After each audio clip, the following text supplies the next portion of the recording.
कोणाची रे हवा आपलीच रे.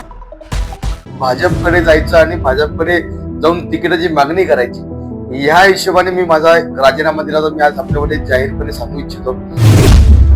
त्याच्यामुळे मी दोन्ही पक्षांचे आभार मानतो की एका पक्षाने मला पक्षात घेतलं नाही आणि दुसऱ्या पक्षाने माझा राजीनामा स्वीकारला.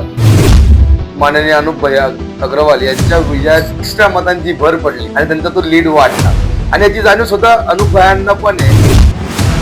मला आश्वासनांचा पाऊस पाडायचाच नाही. मी जे बोलेल ते करूनच दाखवतो. महानगरपालिका आली की फक्त मूलभूत गरजांवरच लढायचं. मग तुम्हाला आम्ही रस्ते करून देऊ, गटारी करून. जे नगरसेवक तेच बॅकग्राऊंडला ठेकेदार आहे. मला जेव्हा प्रेशर आला तेव्हा मला खूप मोठे मोठे आमिष दाखवण्यात आले. म्हणजे पर करोडोपर्यंत विषय झाले. मी आज पुढे शेअर केले नाही, आजपर्यंत मी तुमच्याजवळ शेअर करतोय. आपल्या माध्यमातून जनतेला माहीत पडेलच. पण मला करोडोच्या ऑफर्स आले. जे विधानसभेच्या वेळेस सगळ्यांना सोबत घेऊन काम केलं तेव्हा सगळे हिंदू होते आणि आज जेव्हा सगळे पक्ष विखुरले गेले तर सगळे ते अदर कास्ट झाले.